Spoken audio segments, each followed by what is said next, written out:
ఈ సమయం ముందు ఒక 5 నిమిషాలు లేక 10 నిమిషాలు బాబు చిన్న మెసేజ్. అందరికీ వందనాలు. సమయం ఇచ్చిన అయ్యగారికి వందనాలు. ముందుగా నన్ను ఇక్కడ నిలబెట్టిన దేవుడికి నా వందనాలు. అసలు నాకేం మాట్లాడాలో తెలియదు. అసలు ఎప్పుడు మాట్లాడలేదు, ఫస్ట్ టైం మాట్లాడుతున్నాను. ఇక్కడ రావడం చాలా సంతోషకరంగా ఉంది. ఇంకా సంఘంగా అందరు కూడి దేవుడిని ఆరాధిస్తున్నందుకు, దేవుడికి మహిమ కలుగున్నందుకు చాలా ఆనందంగా ఉంది. అలాగే అందరూ ఇంకా ఇలాగే ఉండి దేవుడిలో ఆనందంగా ముందుకు సాగాలని కోరుకుంటూ నాకు శుభాన్ని తెలియజేస్తున్నాను.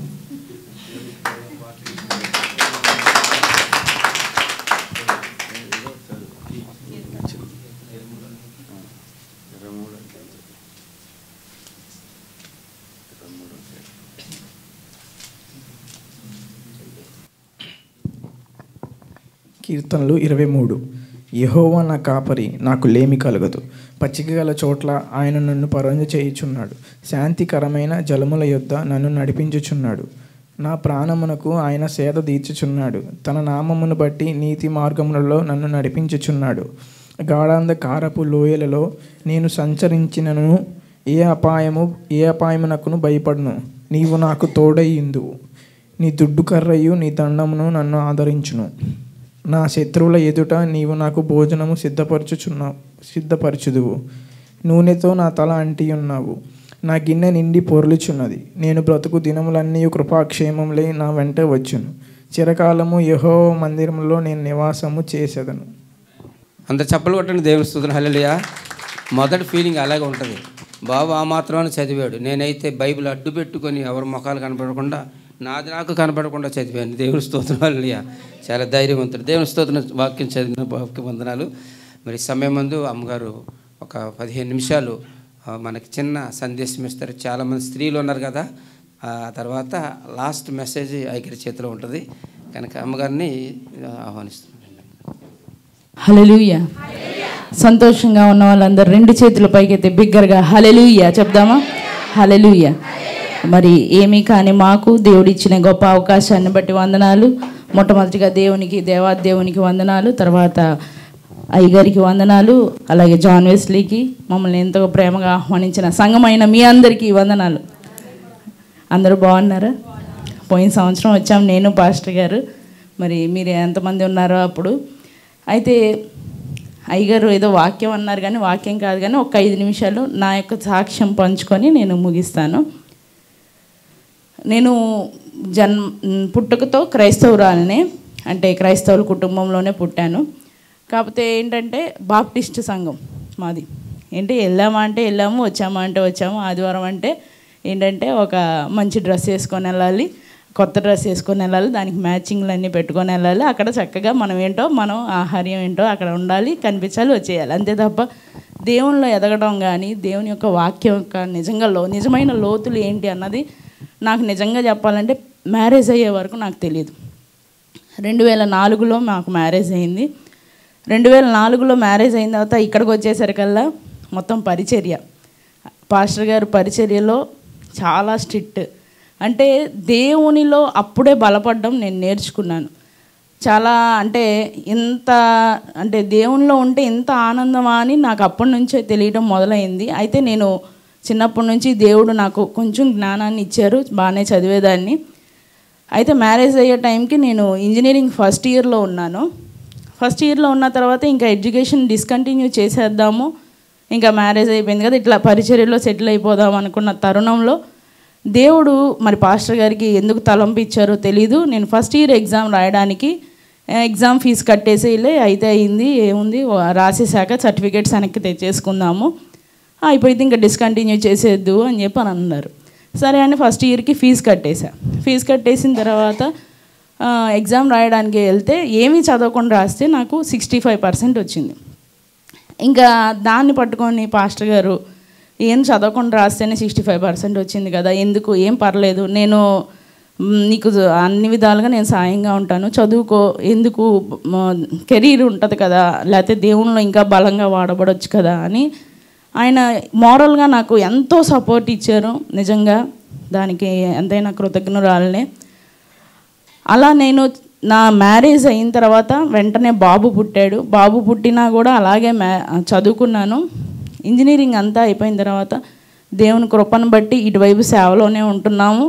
అటువైపు ఇంజనీరింగ్ హైదరాబాద్లో, అయ్యగారి యొక్క ఉద్యోగం ఏమో నరసాపురంలో, అయ్యగారేమో హై స్కూల్లో ఫిజికల్ డైరెక్టర్గా వర్క్ చేస్తున్నారు. అయ్యగారు వర్క్ ఏమో నరసాపురం, మీ అందరికీ తెలుసు కదా, నరసాపురం వాళ్ళు చాలామంది ఉండుంటారు. ఇక్కడ చాలా మంచి ప్రదేశం. అయ్యగారి వర్క్ ఏమో నరసాపురం, నా చదువేమో హైదరాబాదు, మేమిద్దరం కలిసి సేవ చేసేదేమో ఏలూరు. మూడు పక్కలు ఉన్నాయి. అలాగా చాలా కష్టమైపోతున్నప్పుడు మరి ఇంజనీరింగ్ అయిపోయిన తర్వాత నాకు సత్యం కంప్యూటర్స్లో జాబ్ వచ్చింది. దాంట్లో 2 years చేశాం కానీ తృప్తి లేదు. తృప్తి లేదు అంటే జీతం ఉంది, డబ్బు ఉంది, అంతా ఉంది, కానీ దేవుని సేవలో పరిపూర్ణంగా వాడబడట్లేదు. కాబట్టి ఏంటి, ఇంకా ఎంతకాలం చేసినా ఇలాగా దూరంగా ఉండి చేసుకోవడమే తప్ప దేవుని సేవలో పరిపూర్ణంగా వాడబడట్లేదు. ప్లస్ కుటుంబంగా ఒక దగ్గర లేము. అయ్యగారేమో నరసాపురంలో ఉద్యోగం, నేనేమో హైదరాబాద్లో ఉద్యోగం, సేవ ఏమో ఏలూరులో అని అనుకున్న తరుణంలో ఎలాగోలా ఇంకా ధైర్యం చేసేసి సత్యం కంప్యూటర్స్కి ఆ టైంలో రిజైన్ చేస్తా. ఇది ఇప్పుడు కాదు, 2007 నేను చెప్పింది. అప్పుడు చాలా మంచి జీతం. అప్పుడైతే నా హృదయంలో నిజంగా చెప్తున్నాను, ఒక స్త్రీకి ఉండే భయం అంతా ఉంది. ఏంటి, నా పిల్లల భవిష్యత్తు ఏమైపోయింది, ఏంటి నేను ఇంత మంచి ఉద్యోగాన్ని వదిలేసుకుంటున్నాను, ఏంటి మరి రేపొద్దున నేను ఎలా, నా కుటుంబం ఎలా నడిపించబడిద్ది. పాస్టర్ గారు ఉద్యోగం చేస్తున్నారు కానీ ఆయన జీతం అంతా ఇప్పటికీ సేవకే ఇస్తారు. మా కుటుంబం ఏమీ ఆయన జీతం ద్వారా నడిపించబడదు. అయితే ఒక స్త్రీకి ఉండవలసిన భయం అంతా నా హృదయంలో ఉంది. ఎలాగా సరే ధైర్యం చేసుకున్నా, ఏదైతే అది అయింది. దేవా నీ చిత్తానికే వదిలేస్తున్నాను, ఏమో నీవే ఇచ్చావు ఆ యొక్క మనసు నీ సేవలో ఉండాలని నేను డిసైడ్ చేసుకున్నాను. కాబట్టి నా బిడ్డల భవిష్యత్తు నీ చేతికి ఇచ్చేస్తున్నాను అని చెప్పి హైదరాబాద్లో రిజైన్ చేసేసి ఏలూరు వచ్చేసాం. అయ్యగారిది ఇంకా అప్పటికి నరసాపురంలోనే జాబ్. అయితే ఏలూరు వచ్చేసిన తర్వాత 2009లో అయ్యగారికి ఏలూరు దగ్గరికి కొంచెం ట్రాన్స్ఫర్ అయింది. తర్వాత చిన్న ఉద్యోగం చేశాను ఏదో అలాగా. దేవుడు ఎప్పుడు లోటు చేయలేదండి. ఈ లోకంలో దేవుని కొరకు మనం ఏమి సమర్పించినా దేవుడు మనల్ని ఉన్నతమైన స్థానంలోనే ఉంచుతారు, కానీ ఎప్పుడు తీసివేయబడిన రాయిగా మట్టుకు ఉంచడు. ఒకవేళ టెంపరీగా మనకి గుండెల్లో గలిబిలి కలిగిన, ఒకవేళ అప్పటికప్పుడు మన హృదయంలో బాధ కలిగిన, అప్పటికప్పుడు ఒక అనాలోచన కలిగితే మన ఫ్యూచర్ అంతా ఒక డార్క్ సర్కిల్ లాగా కనిపించిన తర్వాత దాని వెనకాల ఒక మంచి వెలుగుకరమైన జీవితాన్ని దేవుడు ఇస్తాడు అని అనటానికి సజీవ సాక్షిగా నేను మీ ముందు ఈరోజు నిలబడ్డా. ఆమేన్. నిజంగా ఆ తర్వాత ఏలూరు వచ్చేసిన తర్వాత చెప్పానుగా కొంచెం బాగానే చదువుతానని, సరే ఖాళీగా ఉంటాం ఎందుకు అని చెప్పని డిపార్ట్మెంట్ ఏవో ఎగ్జామ్స్ రాస్తూ ఉన్నాను. పోస్టల్ డిపార్ట్మెంట్లో వచ్చింది. పోస్టల్ డిపార్ట్మెంట్లో వచ్చింది కానీ అక్కడ సాటిస్ఫాక్షన్ లేదంటే అక్కడ నైట్ డ్యూటీస్ ఉండేవి. పాప పుట్టింది అప్పుడే, చిన్న పాప. నైట్ డ్యూటీస్ అటు ఇటు బ్యాలెన్స్ చేసుకోవడం ఇబ్బంది అయిపోయింది. అలా సేవలో ఉంటున్నాము.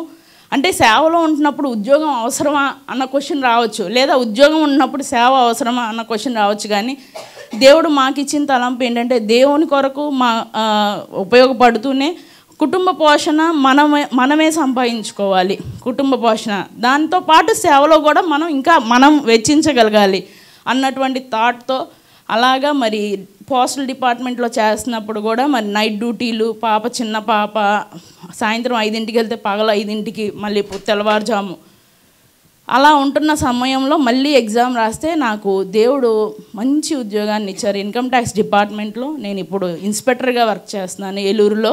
మరి నిజంగా అది దేవుని నామ ఘనత కోసమే తప్ప ఇంకేమీ కాదు. మరి దేవుడు అంత ఆయన కోసం నాకు ఆ రోజు తెలీదు. నేను ఆ రోజు సత్యం కంప్యూటర్స్లో ఉద్యోగం వదిలేస్తున్నప్పుడు దేవుడు నన్ను ఇలా స్థిరపరుస్తారని నేను కలలో కూడా ఊహించలా. మనం ఊహించిన వాటికంటే అత్యధికమైన మేలులతో మనల్ని తృప్తిపరిచే దేవుడు మన దేవుడు. మన బిడ్డల్ని విడిచిపెట్టడండి. నిజంగా నేను నా బిడ్డల భవిష్యత్తు ఏమైపోయిద్దో, ఎట్లా బతుకుతామో అనుకున్నాం, కానీ నా బిడ్డలకి ఈరోజు ఏమీ తక్కువ కాకుండా పెద్ద బాబు ఇంజనీరింగ్ ఐఐటి కాలేజ్లో చదువుతున్నాడు. అత్యంత ఉన్నతమైన కాలేజ్లో దేవుడు ఫ్రీ సీట్ రావడానికి కృప చూపించారు. ఎంతో కష్టపడ్డాడు బాబు, మరి ఈరోజు ఐఐటీలో చదువుతున్నాడు. దేవుడు ఇంకా ఆ బిడ్డకి మంచి భవిష్యత్తు ఇవ్వాలని ప్రార్థన చేయండి. అలాగే పాప కూడా 9th వెళ్ళింది, 9th చదువుతుంది. కాబట్టి దేవుని మీద ఆనుకున్న వారికి ఆయన ఏమాత్రము తక్కువ చేయరు. మనం నిజంగా తెలుసుకోవాల్సింది ఏంటంటే ఆయన మీద నిజముగా ఆనుకున్నామా లేదా. అంటే పైకి భక్తి గలవారం అని చెప్పుకుంటూ దాని శక్తిని అనుభవించలేని వారిగా ఉంటున్నామేమో. మనల్ని మనం ఒకసారి ప్రశ్నించుకోగలిగితే ఒక చిన్న వాక్యం చెప్పి నేను ముగిస్తాను. ఆదికాండం 49వ అధ్యాయము 27వ వచనం.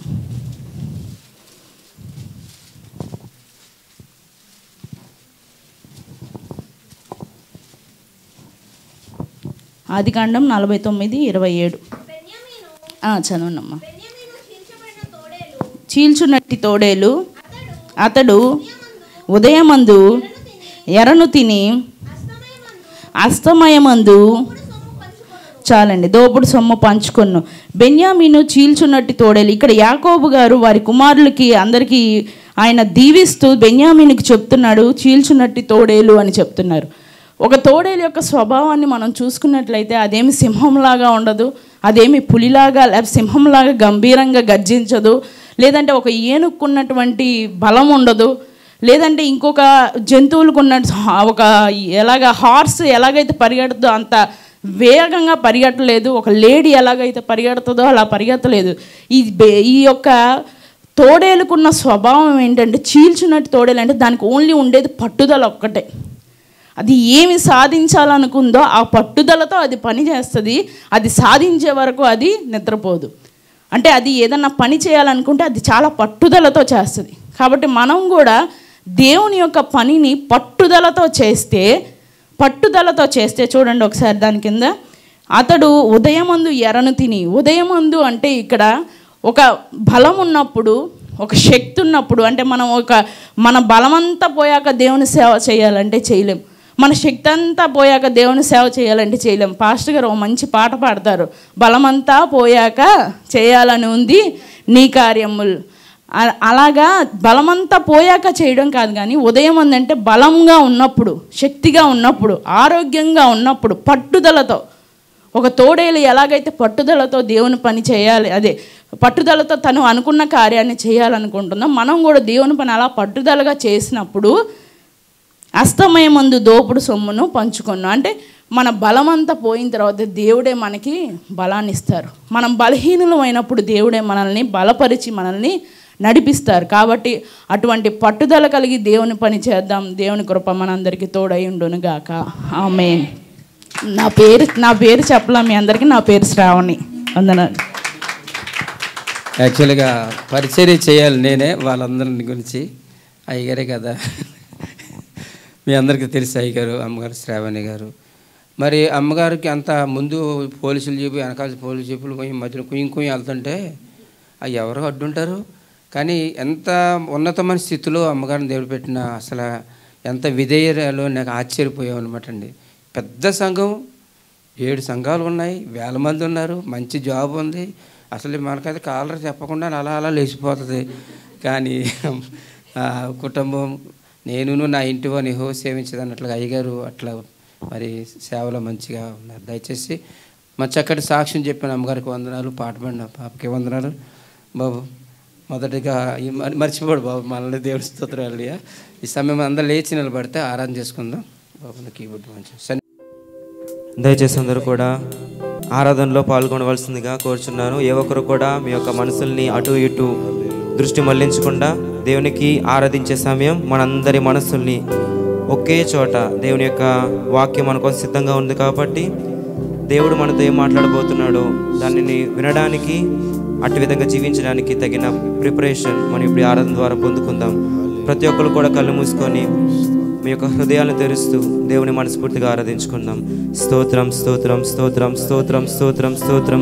ఎవరికైనా ఆరాధన చేయడం రాదు, స్తుతించడం రాదు అనుకుంటే మాతో పాటు ఈ ఒక్క పాట పాడుతూ మాతో పాటు స్తుతులు చెప్తూ స్తోత్రం చెప్తూ దేవుణ్ణి మనసారా ఆరాధించుకుందామండి. హల్లెలూయా హల్లెలూయా హల్లెలూయా హల్లెలూయా హల్లెలూయా. దేవా నీకు వందనాలు, దేవా నీకు వందనాలు, దేవా నీకు వందనాలు అనుకుంటూ ప్రతి ఒక్కరు కూడా తమ యొక్క నోరును తెరుస్తూ ఏ ఒక్కరు కూడా మౌనంగా ఉండకుండా దేవుని మనస్ఫూర్తిగా ఆరాధించుకుందాం. హల్లెలూయా హల్లెలూయా. స్తుతి స్తుతి స్తుతి స్తుతి. స్తోత్రం స్తోత్రం స్తోత్రం స్తోత్రం స్తోత్రం స్తోత్రం. దేవా మమ్మల్ని కన్నమ రాజా మీకు వందనాలు, స్తుతులు స్తోత్రం చెల్లించుకుంటున్నాం నాయన. హల్లెలూయా హల్లెలూయా హల్లెలూయా హల్లెలూయా హల్లెలూయా హల్లెలూయా హల్లెలూయా హల్లెలూయా హల్లెలూయా. స్తోత్రం స్తోత్రం స్తోత్రం స్తోత్రం. కృతజ్ఞతతో స్తుతి పాడేదా నా యేసునాదా. నాకై నీవు చేసిన మేలకై కోటి కోటి కృతజ్ఞతలు. కృతజ్ఞతతో స్తుతి పాడేదా నా యేసునాదా. నాకై నీవు చేసిన మేలకై కోటి కోటి కృతజ్ఞతలు. అర్హతే లేని నాకై నీదు ప్రేమ చూపిన కృపామయా. అర్హతే లేని నాపై నీవు ప్రేమ చూపిన కృపామయా. నా ఊహల కంటేను అధికముగా దయచేయు ప్రేమమయా. నా ఊహల కంటేను అధికముగా దయచేయు ప్రేమమయా. అందరూ కూడా కలిసి కృతజ్ఞతతో స్తుతి పాడేదా నా యేసునాదా. నాకై నీదు చేసిన మేలకై కోటి కోటి కృతజ్ఞతలు. కోటి కోటి కృతజ్ఞతలు. మరి ఒకసారి అర్హతే లేని నాకై నీదు ప్రేమ చూపిన కృపామయా. అర్హతే లేని నాపై నీదు ప్రేమ చూపిన కృపామయా. నా ఊహల కంటేను అధికముగా దయచేయు ప్రేమమయా. నా ఊహల కంటేను అధికముగా దయచేయు ప్రేమమయా. కృతజ్ఞతతో స్తుతి పాడేదా నా యేసునాదా. నాకై నీవు చేసిన మేలకై కోటి కోటి కృతజ్ఞతలు. కోటి కోటి కృతజ్ఞతలు. మనం ఎంతగా దేవుణ్ణి కోటి కోటి కృతజ్ఞతలను చెప్తూ ఉన్నాం, కానీ ఎంత చెల్లించినా ఆయన చేసిన మేలుకి, ఆయన చేసిన గొప్ప త్యాగానికి మనం ఆ వేళ చెల్లించగలమా? దినమంతా కూడా, మన జీవిత కాలం అంతా కూడా దేవానికి స్తోత్రం స్తోత్రం అని చెప్తూ కూర్చున్నప్పటికీ ఆయన చేసిన యొక్క గొప్ప త్యాగం, ఆయన మన కోసం చేసిన ఒక గొప్ప కార్యం మనమైతే వేళ చెల్లించలేమండి. ఇంతవరకు కూడా మన పనుల్లో ఎంతగానో బిజీగా ఉంటూ దేవుని పక్కన పెట్టామేమో. దేవుడు మాతో మాట్లాడదామని చెప్పి వెయిట్ చేస్తూ చేస్తూ చేస్తూ ఇంకనూ వెయిట్ చేస్తూనే ఉన్నారు. అయితే దేవుడు మీతో స్వయంగా మాట్లాడడానికి ఆయన యొక్క మాటని సిద్ధంగా ఉంచి ఉన్నారు. ఎవరెవరైతే సిద్ధంగా ఉన్నారో, ఎవరైతే పొందుకుందామని సిద్ధంగా వచ్చి ఉన్నారో, బుద్ధిగల కన్యకలు ఏ విధంగా అయితే తమ సిద్ధపాటుతో దేవుని యొక్క వాక్యాన్ని తీసుకుంటారో, బుద్ధిగల కన్యకలు కూడా ఏ విధంగా అయితే ఎత్తబడ్డారో అదే విధంగా మనందరం కూడా దేవుని యొక్క రాజ్యంలోకి చేరగలుగుతాం. ఎవరైతే ఇంకా అయోగ్యంగా, ఎవరైతే ఇంకా సిద్ధపాటు లేకుండా వస్తున్నామో, ఇదే మనకి అనుకూలమైన సమయం. మనల్ని మనం సిద్ధం చేసుకొని దేవుని యొక్క వాక్యం మనతో ఏదైతే చెప్పబోతుందో ప్రతి ఒక్క వాక్యాన్ని మన యొక్క హృదయంలో భద్రపరచుకోవడానికి మనందరం కూడా మనల్ని మనం సిద్ధపరచుకుందాం. స్తోత్రం స్తోత్రం స్తుతి స్తుతి అనుకుంటూ ఏ ఒక్కరు కూడా మౌనంగా ఉండకాన కొద్ది క్షణాలు ఆరాధించుకుందామండి. హల్లెలూయా హల్లెలూయా హల్లెలూయా హల్లెలూయా. మహోన్నతుడా, అద్భుతాలు చేయువాడా, నీలాలేరెవ్వరు, నీలాలేరెవ్వరు. మహోన్నతుడా, అద్భుతాలు చేయువాడా, నీలాలేరెవ్వరు.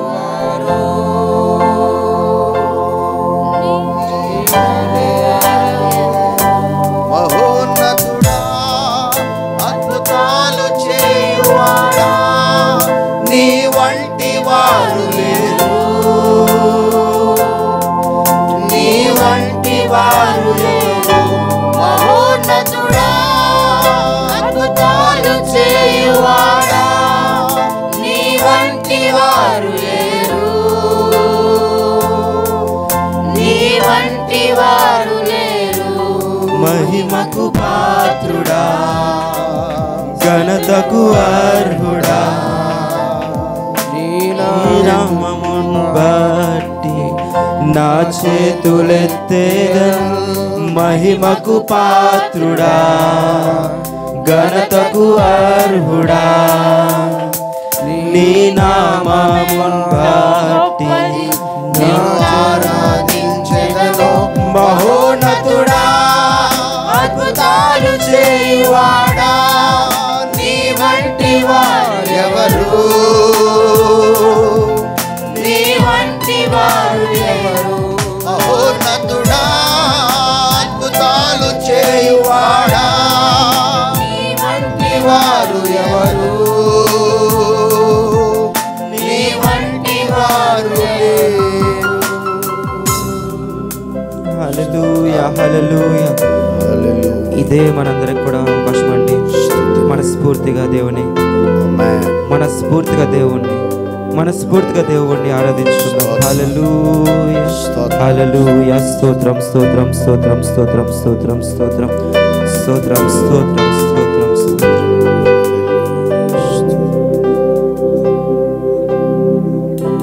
ప్రార్థన చేసుకుందాం. మహాగణుడును మహోన్నతుడు మా నిత్య నివాసని మా పరలోక తండ్రి, ఇంతవరకు ప్రభు నీ సన్నిధిలో నిన్ను ఆరాధించడానికి, నిన్ను స్తుతించడానికి ఇచ్చిన తరుణాన్ని బట్టి నీకు వందనాలు. నీ దాసుడు ప్రభా మీ పక్షమున నిలబడి ఉంటుండగా ప్రభా, నీ దాసుని ముఖాంతరంలో నాతో మాత్రం మీరు మాట్లాడండి. అయినా ప్రభా వాక్యం నీది ప్రభా, మాట్లాడుచున్న దేవుడు నీవు కానీ ప్రభా. ఏ తల్లి ఏ తండ్రి ఏ అవస్థతో ప్రభు నీ సన్నిధికి వచ్చారో నీ దాసుని ముఖం సూటిగా వారితో మాట్లాడండి. అయినా ప్రతి వారికి వినగల చెవిని, గ్రహింపగల మనస్సును మీరు దయచేయండి తండ్రి. వాక్యం విని విడిచిపెట్టేవారు కాకుండా వాక్యానుసారమైన జీవితం జీవించే భాగ్యం, యోగ్యత నాకు మాకందరికి అనుగ్రహిస్తారని, మీరు మహిమ పొంది మమ్మల్ని దీవిస్తారని యేసు దివ్యనామమును వేడుకొని ప్రార్థన చేస్తున్న పరమ తండ్రి, ఆమేన్. దయచేసి అందరు కూర్చోండి.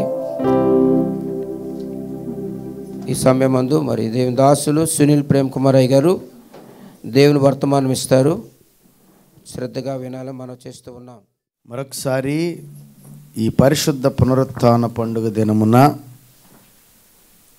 దేవుడు మనలందరినీ ప్రేమించి మనకిచ్చినటువంటి చక్కటి భాగ్యము, దేవుని నామాన్ని స్తుతించటం, దేవుని సన్నిధిలో ఆరాధన చేయటం, సజీవుల లెక్కలో దేవుడు మనల్ని ఉంచినందుకు మరొకసారి ఈ పరిశుద్ధ పునరుత్థాన పండుగ దినమున దేవుని సంఘములో దైవ సేవకులతో కలిసి ఆరాధన చేయటం దేవుడు మనందరికి ఇచ్చిన ధన్యతను బట్టి 2 చేతులు పైకెత్తుదాం, దేవుణ్ణి స్తుతిద్దాం. దేవునికే మహిమ కలుగునుగాక. హల్లెలూయా, హల్లెలూయా, హల్లెలూయా. చాలా సంతోషంగా ఉంది. మరి నాకు సమయం చెప్పారు కాబట్టి త్వరగా నేను ఈ యొక్క మాటలు తెలియజేసి ముగిస్తాను. మరొకసారి ఈ చక్కటి అవకాశం ఇచ్చినటువంటి దైవ సేవకులు, అభిషక్తులు, రెవరెండ్ డాక్టర్ జాన్ మూడీ గారు అయ్యగారికి, అలాగే మరి పాస్టర్ అమ్మగారు, ఇండియా దేశంలో ఉన్న పాస్టర్ అమ్మగారికి, అలాగే జాన్ వెస్లీ గారు, వారి కుటుంబం, అంటే వారు కాదు, కుటుంబం అంతా కలిసి అందరికీ ప్రత్యేకమైన వందనాలు.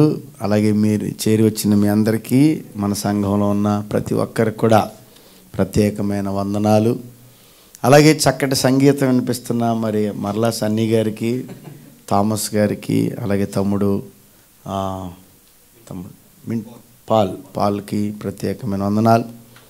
ఈ వీడియో క్యాప్చర్ చేస్తున్న సహోదరులకు కూడా ప్రత్యేకమైన వందనాలు. ప్రియ దేవుని ప్రజలారా, ఈ దినాన కొద్ది నిమిషాలు దేవుని మాటలు విందాం. రాజుల 2వ గ్రంథము 4వ అధ్యాయము 10వ వచనం. కావున మనము అతనికి గోడ మీద ఒక చిన్న గది కట్టించి అందులో అతని కొరకు మంచము, బల్ల, పీట, దీపస్తంభము ఉంచుదాము. చాలమ్మా, చాలు. చాలా సంతోషం. ఇక్కడ ఈ మాట మీకు చదువుతున్నప్పుడే అర్థమైపోయింది. షునేమి పట్టణంలో గనురాలు డబ్బుకి, పరపతికి, అధికారానికి, పలుకుబడికి ఏమాత్రం లోటు లేదు. గొప్ప ఉన్నతమైన స్థితిలో ఆమె పేరే గనురాలు షునేమి పట్టణంలో. కాబట్టి ఈ గనురాలైనటువంటి ఈమె జీవితంలో లేనిదంటూ లేదు, అన్నీ ఉన్నాయి. అయితే ఒక పెద్ద సమస్య ఏంటంటే మనందరికీ తెలుసు, సంతానం లేరు, బిడ్డలు లేరు. అయితే దేవుని కృపను బట్టి దేవుడు బిడ్డనిచ్చాడు. మరలా బిడ్డ మరణం అయిపోతే మరలా మరణం నుండి బిడ్డను కాపాడుకోగలిగింది. అంటే బిడ్డలు లేని స్థితిలో బిడ్డలను ఉన్న ఆ బిడ్డ కూడా మరణిస్తే మరణము నుండి కూడా మరలా బ్రతికించుకోగలిగేటువంటి ఒక ఆశీర్వాదం, అభిషేకాన్ని ఆ బిడ్డ కలిగి ఉంది. అంటే ఒక మేలు పొందుకుంది. మరలా నష్టం జరిగినప్పుడు మరలా నష్టాన్ని ఎలా మార్చుకుందంటే మేలుగా మార్చుకుంది. అంటే మీకు అర్థం అవ్వాలంటే, కాబట్టి ఇలాగ జరగటానికి, ఇలా చేయటానికి గల కారణం, చావు కంటే నష్టమైంది ఇంకొకటి లేదు. అంటే లోకరీతిగా ప్రాణం కంటే మిన్నైంది ఇంకోటి లేదు కదా, సహజంగా, భౌతికంగా. అలాగే ఈ భూమి మీద సంతానం లేకపోతే వారికి ఎన్నున్నా ఇక వారి జీవితం ఎలా ఉంటుందంటే దుఃఖమయంగా నిండిపోద్ది, దుఃఖ సముద్రంగా ఉంటుంది. కాబట్టి ఇంత భయంకరమైనటువంటి పరిస్థితుల్లో మేలు పొందుకోవడానికి గల కారణం, ఈ రోజున మన జీవితాలలో మరి చాలా కాలం నుండి, ఎన్నో సంవత్సరాల నుండి మనం ఆశీర్వాదాలు పొందుకోలేక, దీవెనలు పొందుకోలేక, మేలులు పొందుకోలేక, లేకపోతే స్వస్థత లేక, మనశ్శాంతి లేక, నెమ్మది లేక మరి ఎన్నో సంవత్సరాల నుండి ఎదురు చూసేవారు ఉన్నారేమో. ప్లస్ మరి ఒక పెద్ద నష్టంలోనూ, పెద్ద శ్రమలో, ఇరుకులో, సుడిగుండంలో ఇరుక్కుపోయిన వారు కూడా ఉన్నారేమో. అలాంటి వారందరికీ కూడా ఈ రోజున ఈ షునేమి పట్టణంలో ఉన్న గనురాలు ఏదైతే చేయగలిగిందో, ఏదైతే చేసిందో, అలాగ మనం కూడా చేయగలిగితే ఖచ్చితంగా షునేమి పట్టణంలో ఉన్న గనురాలు ఏదైతే పొందుకుందో, అలాగే మరణాన్ని జీవముగా ఎలాగైతే మార్చుకోగలిగిందో మన జీవితాల్లో కూడా అంతకంటే అద్భుత కార్యాలు దేవుడు చేయడానికి సిద్ధంగా ఉన్నాడు. ఆమెన్ చెప్పండి. ఇప్పుడు ఈమె ఇలాగ పొందుకోవడానికి గల కారణాలు ఏంటి? ఈ రోజున నాకు ఇవ్వబడిన సమయాన్ని నేను సద్వినియోగం చేసుకుంటాను. ఇక్కడ జరిగింది ఏంటంటే, దేవుని సేవకుడు వెళ్తున్నాడు ఆ ఊరు దేవుని వాక్య పరిచర్య చేయడానికి, దేవుని సువార్త చెప్పడానికి, దేవుని వాక్యాన్ని వెదజల్లడానికి వెళ్తున్నాడు. అయితే వచ్చి వెళ్ళిపోతున్నాడు కాబట్టి ఈమెకి ఒక ఆత్మీయ అవగాహన కలిగి ఉంది. ఏంటి అనంటే, సేవకుడు వచ్చి వెళ్ళిపోతున్నాడు, సువార్త చెప్పి వెళ్ళిపోతున్నాడు కాబట్టి ఇది నా ఊరి కొరకే కదా, నా పట్టణము కొరకే కదా.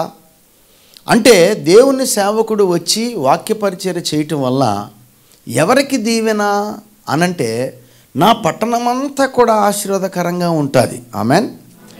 కాబట్టి నా ప్రజలందరూ ఆశీర్వదించబడతారు అని స్వార్థంగా తినలో ఉన్న లోటు గురించి ఆలోచించలేదు. ఎప్పుడు నాకు బిడ్డలు లేరు, నాకు దేవుడు బిడ్డలనిస్తాడు అనే ఆలోచన లేదు. నా దేవుడు నాకు బిడ్డలనిచ్చినా ఇవ్వకపోయినా నా ఊరంతా రక్షించబడితే నాకు అదే మేలు అని సేవకుడు వచ్చి వెళ్తున్నాడు, సువార్త జరుగుతుంది. కానీ సేవకునికి మనం మన ఇంట్లోనే ఆతిథ్యం ఇవ్వాలి, సేవకుని మనమే చేర్చుకోవాలి.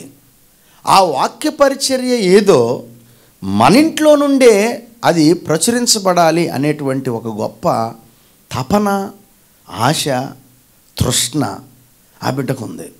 అంటే ఈ రోజున ఆశీర్వాదాలు అంటే ఎప్పుడూ మన జీవితంలో చూడలేని ఆశీర్వాదాలు, మరలా ఒకవేళ భయంకరమైనటువంటి నష్టం, శ్రమ, ఇరుకు, ఇబ్బంది అలాంటి అన్నిటి నుండి విడుదల రావాలి అని అంటే ఈమెకున్న మనసే మనకు కూడా ఉండాలి. ఆమెన్ చెప్పండి.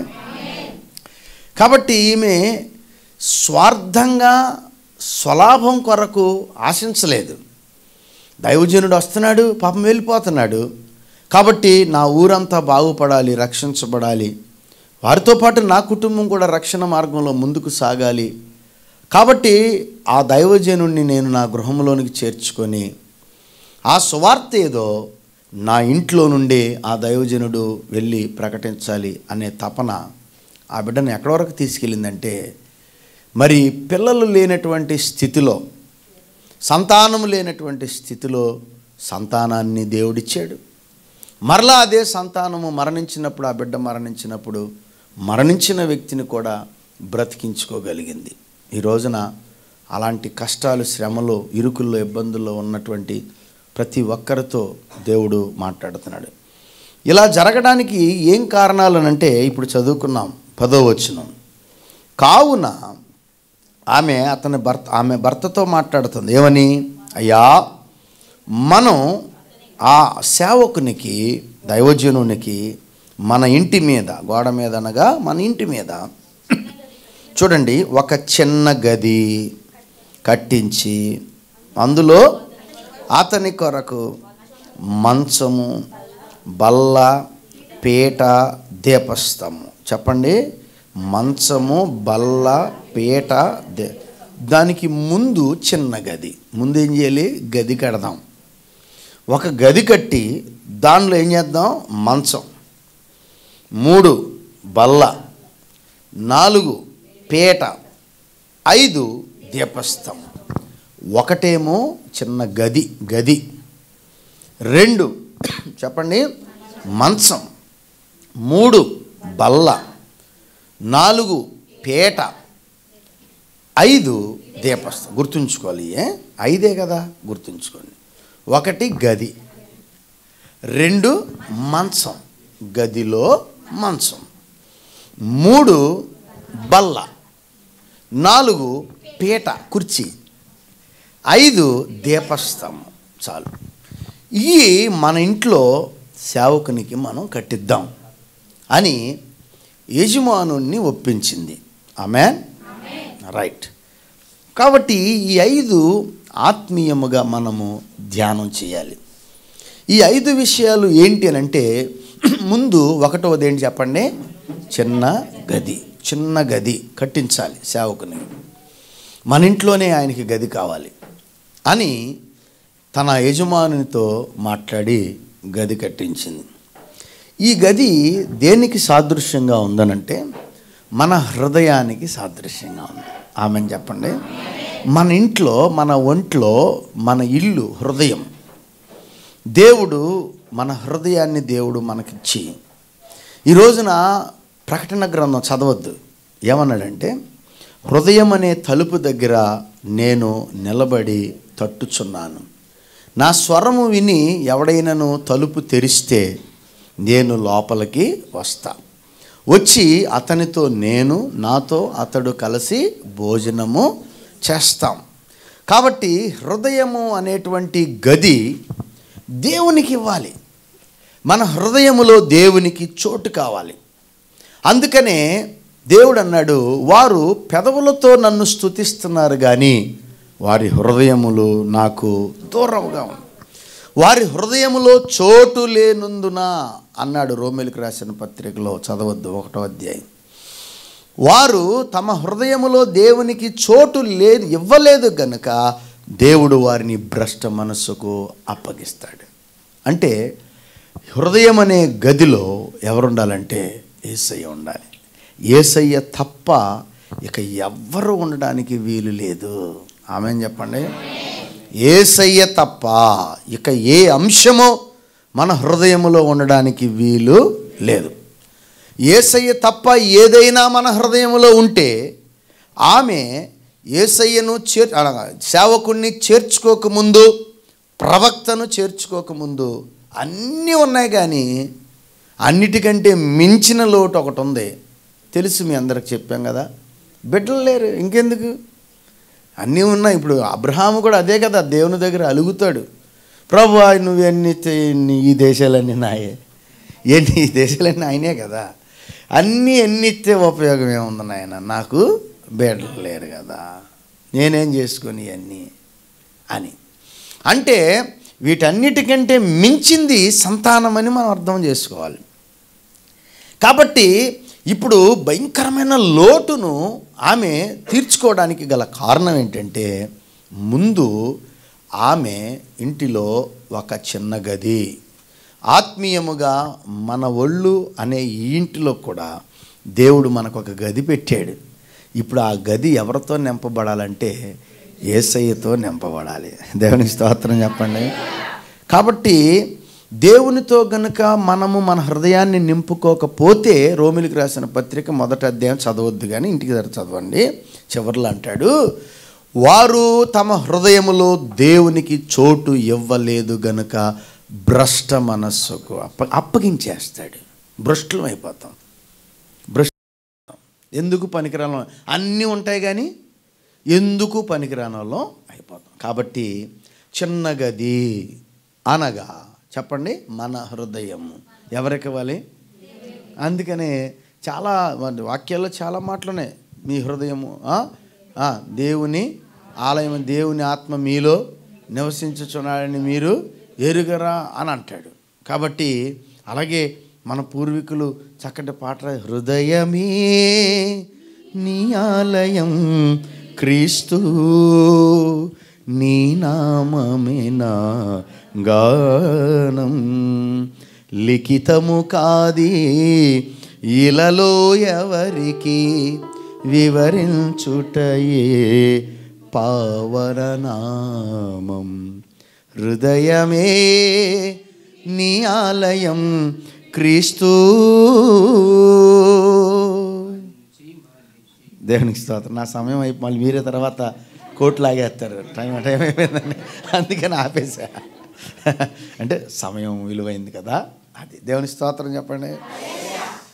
కాబట్టి ఇప్పుడు చిన్న గది అర్థమైపోయింది కదా మనకి, దీని నిండా ఎవరు ఉండాలి? అంతే. అది మొదటిగా. తర్వాత ఏంటి చెప్పండి? ఇంకా చూడక్కర్లా, వాక్యం చూడొద్దు. గది, మంచం, బల్ల, పీట, దీపస్తంభం. ఓకేనా? రైట్. ఇప్పుడు దేని గురించి ధ్యానం చేసాం? ఒకటే చెప్పండి. రైట్. గది అనగా మన హృదయం. ఇప్పుడు దీని నిండా, హృదయం నిండా దేవుణ్ణి మనం ఉంచుకోగలిగితే, దేవుని కార్యాలు, దేవుని మాటలు, దేవుని పాటలు, దేవుని వాక్యం, దేవునికి సంబంధించిన ఆలోచనలు. ఇక రెండవది మంచము. మంచము దేనికి సాదృశ్యంగా ఉందనంటే, విశ్రాంతి తీసుకుంటాకే కదా మంచం. మనం రెస్ట్ తీసుకోవడానికి మంచం. కాబట్టి ఈ విశ్రాంతి తీసుకునేటువంటి ఈ మంచము దేవుడు మరి 6 రోజులు దేవుని యొక్క సృష్టి అంతటిని చేసి దేవుడు 7వ రోజున విశ్రాంతి తీసుకున్నాడని దేవుని వాక్యం చెప్తుంది. అంటే 7వ రోజు విశ్రాంతి తీసుకున్నాడు అనే మాట ఆత్మీయముగా మనము ధ్యానం చేస్తే అది పరిశుద్ధ దినమైన ఈ దినానికి సాదృశ్యంగా ఉంది. విశ్రాంతి దినము. దేవుని స్తోత్రం చెప్పండి. మంచము దేనికి సాదృశ్యం అంటే, విశ్రాంతి దినమునకు, విశ్రాంతి తీసుకునే రోజుకు అది సాదృశ్యం. అంటే దేవునిని మన హృదయములో పెట్టుకొని మనము దేవుని యొక్క ఆరాధనను మానకూడదు. విశ్రాంతి దినమును మీరేం చేయమన్నాడు దేవుడు? పరిశుద్ధముగా ఆచరించండి. 6 రోజులు కష్టపడండి, 7వ రోజు అది నాది, నాకు ఇచ్చేయండి. అది నాది, నా సొంతం అది. కాబట్టి మీరందరూ నా సన్నిధిలో, నా మందిరంలో నన్ను ఆరాధన చేయాలి, నన్ను స్తుతించాలి. చక్కటి ఆరాధన, పాటలు, దేవుని సేవకులు నడిపింపు. మరి ఇలాంటి సేవకులు దొరకటం అరుదు మనకి. మంచి నాయకుడు, మంచి సేవకుడు అయినా సమర్పణ కలిగిన వాడు, ఏది ఉన్నా లేకపోయినా పౌలు వంటి సమర్పణ నా మట్టుకైతే అనే సమర్పణ. ఎప్పుడు ఆయనతో పరిచయం, నాకు ఆయన్ని పరిచయం చేసింది ఆ బ్రదర్ జాషువా గారు. జాషువా గారు తెలుసు కదా అందరికీ, అయ్యగారు పరిచయం చేశారు. కాబట్టి అప్పటి నుండి ఎప్పుడు మాట్లాడినా ప్రభు కొరకు గొప్ప కార్యాలు చేయాలి అయ్యగారు. ఎప్పుడు ఇంటి దగ్గర ఏలూరులో, రాజోల్లో కూడా అయ్యగారు సంఘం ఎలా ఉందో ఏంటో, మా వాళ్ళందరూ ఎలా ఉన్నారు ఏంటో, తొందరగా వెళ్ళిపోవాలి అయ్యారు అని చెప్తూ ఉంటారు. ఆయన ఫోన్ చేసినప్పుడల్లా మరి వెళ్ళాలి ఎలా ఉన్నారు మరి వెళ్ళిపోరేంటనంటే, వెళ్ళాలి అయ్యారు, ఇక్కడ కూడా మందిరం కడుతున్నాం కదండి, ఇక్కడ కట్టేసిన తర్వాత అక్కడికి వెళ్ళాలి, అయ్యి బ్యాలెన్స్ చేసుకోవాలని. అంటే ఎందుకు చెప్తున్నానంటే, దేవుని యొక్క విశ్రాంతి దినము, పరిశుద్ధ దినము. ఈ దినాన ఎవ్వరు కూడా మీరు మరి అలసత్వాన్ని ప్రదర్శించకూడదు. ఏం వెళ్తాంలే తర్వాత చూద్దాం అనుకోకూడదు. ఎక్కడున్నా సరే, ఎలాంటి పరిస్థితుల్లో ఉన్నా దేవుని సన్నిధికి నేను వెళ్ళిపోవాలి. ఇది విశ్రాంతి దినము, దేవునిని నేను ఆరాధన చేయాలి. అది దేవుడు చెప్పినటువంటి ఒక కట్టడ.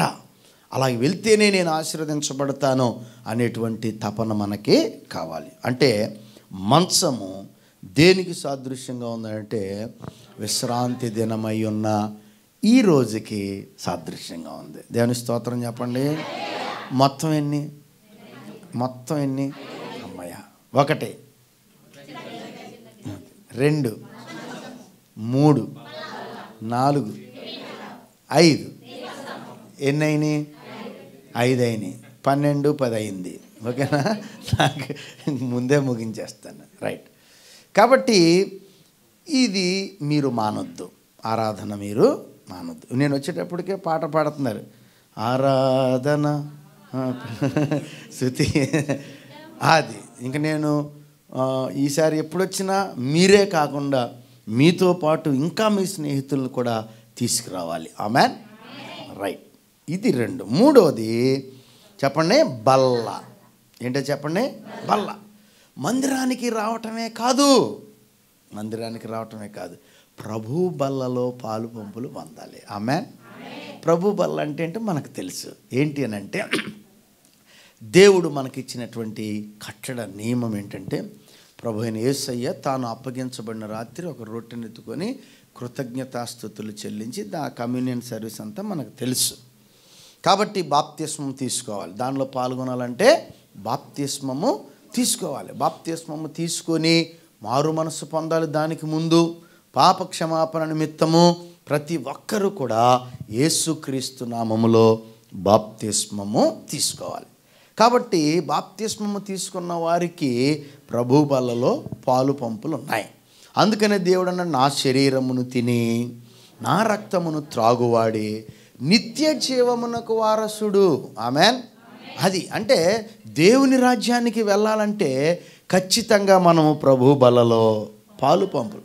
ప్రభు బలలో ఎవరు పాలు పంపులు పొందుతారు? బాప్తిస్మము బాప్తిస్మం ఎవరు తీసుకుంటారు? మారు మనసు పొందిన వారు. దానినే రక్షణ అంటారు. ఆమెన్. రైట్. కాబట్టి బల్ల దేనికి సాదృశ్యంగా ఉందనంటే దేవుని యొక్క శరీరమునకును రక్తమునకును, అనగా ప్రభు బల్లలో పాలు పంపులు మనం పొందాలి. ఇది మూడవది. ఒకటి, మన హృదయము నిండా ఎవరుండాలి? దేవుడే. రెండు, విశ్రాంతి దినము అనగా పరిశుద్ధ దినమును మనము ఖచ్చితముగా ఆచరించవలెను. మూడు, ప్రభు బల్లలో అంటే దేవుని సన్నిధికి రావటమే కాదు, ప్రభు బల్ల. చాలామంది వస్తారు, సగం మంది తీసుకుంటారు కదా, సగం మంది. మరి మిగిలిన ఎందుకు తీసుకోరు అనంటే బాప్తిస్మం పొందలేదండి అంటారు. ఎందుకు పొందలేదని అంటే మనకు దాని అర్థం ఈజీగా అర్థమైపోద్ది కదా, మారు మనసు పొందలేదని. ఇబ్బంది ఏం కాదు. మీరు ఖచ్చితంగా అందరం కూడా ప్రభు బల్లో ఉండాలి. లాస్ట్ టైం నేను వచ్చినప్పుడు అయ్యగారు బాప్తిస్మాలు ఏర్పాటు చేశారు. మేము అయ్యగారు వెళ్ళి బాప్తిస్మం ఇచ్చేచ్చాం. అలాగే మరలా వచ్చేసరికి ఈసారి రెడీగా ఉంచుతానని చాలామందిని బాప్తిస్మం ఇవ్వాలని అని కూడా అయ్యగారు అన్నారు, డాక్టర్ గారు. కాబట్టి ఖచ్చితంగా మరి ప్రభు బలలో మనము పాలు పంపులు పొందాలి. ఇంకెన్ని ఉన్నాయి? 2 ఉన్నాయి. 4 అవి పర్లేదు సెయింట్. నాకు బాగా అలవాటు అయిపోయింది ఈ దేశాలు రావటం వల్ల. చక్కగా 5 నిమిషాల్లో చెప్పమన్నా 5 నిమిషాలు చెప్పేయగలను, 10 నిమిషాలు చెప్పమన్నా 10 నిమిషాలు, అరగంట కాదు గంట, జనరల్గా అయితే 1.5 2 గంటలు చెప్తాను. ఎలాగైనా దేవుని అదొక అభిషేకం, దేవుని స్తోత్రం చెబుదాం. ఎందుకంటే ఇక్కడ చాలా ఎక్స్పెన్సివ్ కాబట్టి అన్ని టైం టు టైం అవ్వాలి. కాబట్టి అందరూ సాటిస్ఫై అవ్వాలి, అంతా మరి క్రమంగా మరి ముందుకు వెళ్ళాలి. రైట్. కాబట్టి మొత్తం 5 ఎన్నైనాయి? 3. ఒకటే గది, 2, 3. రైట్. 4వది మీరే చెప్పాలి, ఇక నేను చెప్పను. పీట. పీట అనగా కుర్చీ. అందుకనే దేవుని యొక్క వాక్యంలో ఒక మాట ఉంది, ఇజ్రాయేలీలు చేయు స్తుతుల మీద నేను కూర్చుంటానన్నాడు. స్తుతుల సింహాసనము. ఏంటో చెప్పండి? స్తుతుల. అందుకనే నా పరిచర్యల పేరే స్తుతి, ప్రైజ్.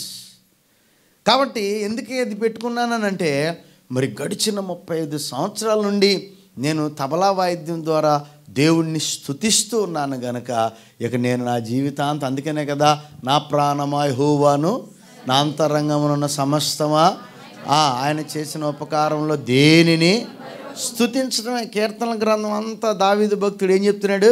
స్తుతి స్తుతి స్తుతి స్తుతి స్తుతి. అందుకనే దేవుడు కూడా నేను స్తుతుల సింహాసనం మీద ఆసీనుడిగా ఉంటాను అంటే మనం వేయవలసింది ఏ కుర్చీ అని అంటే దేవునికి స్తుతించాలి, ఆరాధన చేయాలి, దేవుణ్ణి మహిమపరచాలి. ఆ స్తుతించటం కూడా 3 విధాలుగా దేవుణ్ణి స్తుతించాలి. చాలాసార్లు మీకు చెప్పే ఉంటాను, మన సమయాన్ని దేవునికి ఇచ్చి స్తుతించాలి, మన బలాన్ని దేవునికి ఇచ్చి స్తుతించాలి, మన ధనాన్ని దేవునికి ఇచ్చి స్తుతించాలి. మనం పాట పాడుకుంటాం కదా, సమర్పణ చేయుము ప్రభు నీ దేహము ధనము సమయమును. అయ్యగారు అన్నారు, ఈరోజు అయ్యగారండి రేపు మనం భోజనం హోటల్లో చేద్దామండి అన్నారు నన్ను అంటే ఈరోజు ప్రార్థన అయింది.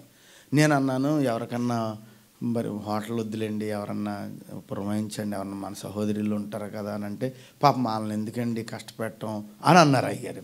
నేను అన్నాను, అది అలాగంటారేంటండి, దీవెనలు వాళ్ళకి రావాలంటే ఖచ్చితంగా ఎవరికొకరికి మీరు చెప్పండి అన్న. మరి చెప్పారు లేదు నాకు తెలీదు, చెప్తున్నా. అంటే అలా వండటం వల్ల, అలా అలాగ ఖర్చు పెట్టడం వల్ల, అలాగ శ్రమపడి మన బలాన్ని చేయటం వల్ల మనం ఏమనుకుంటాం, దైవ సేవకులకి భోజనం అనుకుంటాం, కానీ దాని వెనకాల ప్రతి అంశాన్ని కూడా లెక్కలోనికి తీసుకొని నీకు జీతంగా దేవుడు మారుస్తాడు. ఆమేన్. దేవుని స్తోత్రం చెబుదాం. హల్లెలూయా. ప్రతిదీ మనం మెట్రో రైల్వే స్టేషన్లో మెట్రో ఎక్కడానికి ఎంత ఆసక్తిగా వెళ్తున్నావు, ఆ ఆశను కూడా డబ్బుగా మార్చేస్తాడు దేవుడు. డబ్బు అంటే పరలోక ధనంగా. అంటే నా బిడ్డ నా కొరకు ఇంత తపన కలిగి, అందుకనే షునేమి పట్టణములో గనురాలు అదే తపన. దైవజనుడు వస్తున్నాడు, వెళ్ళిపోతున్నాడు, అయ్యయ్యో అతడు వస్తున్నాడు వెళ్ళిపోతున్నాడు, కానీ అతనికి అసలు వెళ్ళిపోవటం కాదు, అసలు మన ఇంట్లోనే ఆయనకి స్థలము కావాలి, ఆ ఆసక్తి కావాలి. కాబట్టి ఇప్పుడు ఏ సింహాసనం చెప్పాలి. అందుకనే వాక్యంలో ఉంది కదా, ఇజ్రాయేలీలు చేయు స్తుతుల మీద నేనేమై ఉంటానన్నాడు, అది కుర్చీ. మనం ఇంటికి రాగానే ఎవరైనా అతిథులు వెంటనే కూర్చోండి అమ్మ కూర్చోండి అంటాం కదా. దేవుణ్ణి కూడా మన దగ్గర ఉంచాలంటే స్తుతుల సింహాసనాన్ని మనం స్థాపించాలి. దేవునికి మహిమ కలుగును గాక. అది మొత్తం ఎన్నైనాయి? ఇంకొకటే దీపస్తంభం. మొత్తం ఎన్ని? దీపస్తంభం మొత్తం 5. 1 త్వరగా గది, 2 మంచం, 3 బల్ల, 4 పీట, 5 గది అనగా మన హృదయం అనే గది, 2 మంచం అనగా విశ్రాంతి దినము, ఇదిగో సహవాసంగా కూడి దేవుణ్ణి స్తుతించటం. అది ఈరోజు ఇక్కడ ఈ దేశం యొక్క పరిస్థితిని బట్టి ఆదివారం అయి ఉండొచ్చు, కువైట్లో శుక్రవారం, అంతే కదా కొన్ని దేశాల్లో. అది అప్పుడు విశ్రాంతి దినం అవుతుంది, ఆరాధన అందరం కలిసి చేయడం. అర్థమైందా? ఒకవేళ రేపు పరిస్థితులు మారి ఇక్కడ శుక్రవారం పెట్టినా మరలా మనందరం ఆ విశ్రాంతి దినాన్ని మనం పరిశుద్ధంగా ఆచరించాలి. అది ఆయా పరిస్థితులను బట్టి మన ఆధారపడి ఉంటుంది. కాబట్టి సహవాసంగా మనం కూర్చొని దేవుని ఆరాధన చేయాలి. ఇక ఆ తర్వాతదే బల్ల. ఏ బల్ల? ప్రభు బల్ల, దేవుని శరీరము రక్తమును మనకి ఇచ్చినటువంటి బల్ల. ఆ తర్వాత పీట అనగా కుర్చీ.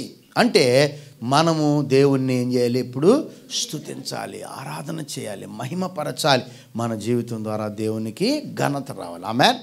ఇక చివరిది దీపస్తంభం. దీపస్తంభం అనగా దేవుని యొక్క సన్నిధిలో మనము మంచి సాక్ష్యము కలిగి ఉండటమే దీపం. అందుకని మీరు లోకమునకు వెలుగై ఉన్నారు. సుగంధ తైలము కంటే మంచి సాక్ష్యము మేలు. మన సాక్ష్యమే దీపం, మన సాక్ష్యపు జీవితమే దీపం. అందుకనే మనం వెలిగించబడి అందరికీ వెలుగుగా ఉండాలి. అందుకనే మీరు లోకమునకు వెలుగై ఉన్నారు అన్నాడు. కాబట్టి ఇప్పుడు మన సాక్ష్య జీవితం, నేను సేవ చేసేటువంటి తొలి దినాల్లో సంఘంలో ఉన్న ఒక కుటుంబం మే నెలలో ఎర్రటెండలో ఇక్కడ ఎలాగ ఉన్నాయో అక్కడ కూడా తెలుసుగా మీకు, భయంకరమైన ఎండలో నన్ను పెళ్లి సంబంధంకు రండయ్య గారు అన్నారు. నాకు కాదు,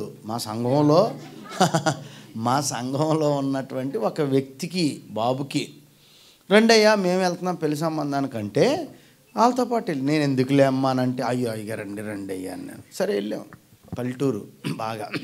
సరే వెళ్తే అంతా బాగానే ఉంది, మాట్లాడుకుంటున్నారు, చూస్తున్నారు, ఆడ ఇచ్చారు, తింటున్నారు. మామూలుగా నాకు బాగా దాహం వేసేస్తుందని ఆ పక్కనే బాగా పల్లెటూరు కదా, కొన్ని నీళ్ళులే ఉన్నాయి. ఆ ఊరిలో సెంటర్లో ఒకే చిన్న కొట్టు కూల్ డ్రింక్ షాప్ ఉంది. సరే అని అక్కడికి వెళ్ళాను, చిన్నదే. అక్కడికి వెళ్తే ఇలాగ వైట్ అండ్ వైట్ వేసుకున్నాను. ఇప్పుడంటే ఇక్కడ వేరే దేశం వచ్చాను కాబట్టి సూట్ వేసుకున్నాము. వైట్ అండ్ వైట్ వేసుకొని అక్కడికి వెళ్ళా అంటే, అమ్మ కొంచెం దాహంగా ఉంది, డ్రింక్ ఏమైనా ఉంటే ఇవ్వమ్మా అని అన్నాను. ఒక పెద్ద ఆవిడ ఉన్నారు. అంటే అయ్యో భలే పని అండి, తీసుకోండి అని ఇచ్చింది. అయ్యా ఇప్పుడు మీరు తెల్ల చొక్కా తెల్ల ప్యాంట్ వేసారు, మీరు పాస్టర్ గారా అందే. అంటే అవునమ్మా అన్న. అయ్యా వందనాలమ్మా. అయ్యా ఏమనుకోనంటే నేను ఒక మాట్లాడు, తమరు ఎందుకు వచ్చారండి ఈ ఊరు అందే అని అంటే, అమ్మ పలానా ఇంటి దగ్గర పెళ్లి సంబంధం అని చూసి, మా అబ్బాయి మా సంఘమే కుర్రాడు, పాప అంటే ఎవరయ్యా పేరు మా ఊరిలో అని, పలానా అనేటప్పటికి ఆమె వెంటనే కొంచెంసేపు అని ఆగిపోయింది. 5 నిమిషాలు ఆగిపోయి వాళ్ళ అని అందే. అయ్యా ఏమనుకోనంటే మీరు పాస్టర్ గారు కాబట్టి చెప్తున్నాను, ఇంకోళ్ళకైతే చెప్పను. దయచేసి ఆ సంబంధం మరి మీకేమర్థం చేసుకున్నారంటే మామూలు వాళ్ళు కాదయ్యా వాళ్ళు అంటే, నాకు ఇంకా టెన్షన్, మీకు ఎలాగ ఉందో నాకు అలాగే ఉంది. మామూలు వాళ్ళు కాదయ్యా అని అంటాం గయ్యాలి గంపలో అని స్టార్ట్ చేసింది. రేక్కాయలు తెలుసా? ఒకటి వదిలేటప్పుడు ఇంకోటి తగులు, ఇంకోటి రేఖమ్మ. అమ్మో, పెద్ద పిల్లకి అలాగే చేశారయ్యా. వారం రోజులు తిరగకముందే ఇంటి దగ్గర పెద్ద పిల్ల కూడా అక్కడే ఉంది కదయ్యా. నేను చెప్పానని చెప్పొద్దయ్యా, చెబితే రేపు పొద్దున కల్లా నా కొట్టు ఇక్కడ ఉంచరయ్యా, దయచేసి ఏమనుకోవద్దయ్యా, మీరు పాస్టర్ గారని చెప్తున్నాను. అంటే ఆ ఊర్లో వాళ్ళకే అంత మంచి సాక్ష్యం. అదేనా సాక్ష్యం అంటే? అదే మనం సాక్ష్యం కలిగి ఉండాలి. తినపోయినా ఉన్నా లేకపోయినా అందరూ మన గురించి ఏం అమ్మో వాళ్ళంత మంచోళ్ళు ఇంకొకళ్ళు. అర్థమైందా? నాకు ఇంకా టైం ఉంది కాబట్టి అందా, రైట్. కాబట్టి మంచి సాక్ష్యం కావాలి. మా ఇంటి దగ్గర మా పెరట్లో మా తాత వేసిన కొబ్బరి చెట్టు ఉంది. అది తిన్నగా పెరగటం మానేసి పక్కకి వెళ్ళిపోతే ఈ పక్కింట్లో అప్పుడన్నీ తాటాకిల్లు జమ్మిళ్ళు కదమ్మా, కొబ్బరికాయలు పడుతున్నాయి. పాపం నమ్మకంగా ఏరుకొని పొద్దున్నే తీసుకొచ్చి ఇస్తుంది. 4 కాయలు 2 కాయలు ఒకటో పక్కింటామా. అయ్యగారండి కొబ్బరికాయ పడిందండి. తర్వాత దేవుడు ఆమెను ఆశీర్వదించి ఒకరోజు నన్ను పిలిచి, అయ్యా ప్రార్థన చేయండి అయ్యా, శంకుస్థాపన చేయడానికి దేవుడు మమ్మల్ని ప్రేమించి మాకు కొంచెం డబ్బు ఇచ్చాడు, రేకులు ఇల్లు వేసుకుందాం అనుకున్నా. రేకులు ఇల్లు అయితే ఏ రేకు వేస్తాం? అప్పటికి సిమెంట్ రేకు, ఇది ఇనప రేకులు లేవు, సిమెంట్ రేకు. నేను అసలు ఆలోచించలేదు. ప్రార్థన చేసి అంత తర్వాత వారం తర్వాత ఫోన్ చేసి, అయ్యా మీ కొబ్బరికాయలు మా ఇంటి మీద పడి రేకులు పగిలిపోయినా. రేకులు ఏం అమ్మా ఏమను. తర్వాత మళ్ళీ ఇంకొక వారానికి ఇంకో రేకు పగిలిపోతుంది. పడినప్పుడల్లా అమ్మో ఇదేంటి బాబు, ఎన్ని రేకులు అనుకోను నేను అని మా అమ్మగారితో మాట్లాడితే, మా అమ్మగారు అన్నారు, అరే మా నాన్న వేసిన చెట్టు అది, దాన్ని తీసా. ఇప్పుడు విశ్వాసి కావాలా మా అమ్మగారు కావాలా? నాకు పెద్ద పరీక్ష. సరే అమ్మని అడిగి, అమ్మ మరి మనం సేవ చేస్తున్నాం కదా, మంచి సాక్ష్యం ఉండదు అని అంటే, భలే పని నాన్న, వాళ్ళకి ఇబ్బంది. ఇప్పుడు ఏం చేశాను, చెట్టుని తీసేసా. అర్థమైందా? అంతేగాని మీ ఇల్లు చెట్టు ముందా ఇల్లు ముందా? మామూలుగా చెట్టు ఏం ముందు కదా, తీసేసాం. అంటే మంచి సాక్ష్యం పొందుకోవడానికి అవసరమైతే నష్టాన్ని కూడా భరించాలి. ఆమెన్. అప్పుడే మంచి సాక్ష్యం ఉంటుంది. ఓకేనా? రైట్. ఇప్పుడు మొత్తం ఎన్ని త్వర చెప్పండి. ఒకటే గది అంటే గది కాదు, మన హృదయం. 2 అంటే ఏంటి? ఆదివారం ఆరాధన, సంఘారాధన. ఓకేనా? ఒక ఆదివారం అనే కాదు, అయ్యగారు ఎప్పుడు మెసేజ్ పెట్టి, అమ్మా ఈరోజు మనందరం కూడుకొని దేవుని స్తుతించాలి అనగానే వచ్చేయాలి. ఓకేనా? 3 బల్ల అంటే ప్రభు. 4 పీట అంటే స్తుతుల సింహాసనం. 5 అంటే మన మంచి సాక్ష్యం. అలాంటి అభిషేకముతో మనల్ని దేవుడు నింపాలని, అది కలిగి ఉంది గనక సునేమి పట్టణం గనురాలు బిడ్డని పొందుకుంది, మరణాన్ని కూడా జీవంగా మార్చుకుంది. మన సమస్యలన్నిటి నుండి విడుదల దేవుడు అలా ఇస్తాడు. ఈ 5 చేయగలిగితే అలాంటి అభిషేకంతో దేవుడు మనల్ని నింపును గాక. అందరూ చప్పట్లు కొట్టండి. చక్కటి సందేశం ఇచ్చినట్టు దేవుని దాసుడు సునీల్ ప్రేమ్ కుమార్ అయ్య గారికి వందనాలు. మరి చప్పట్లు మరోసారి కొట్టండి. అలాగే అమ్మగారికి వారి బిడ్డలకు కూడా ప్రభుపేట వందనాలు.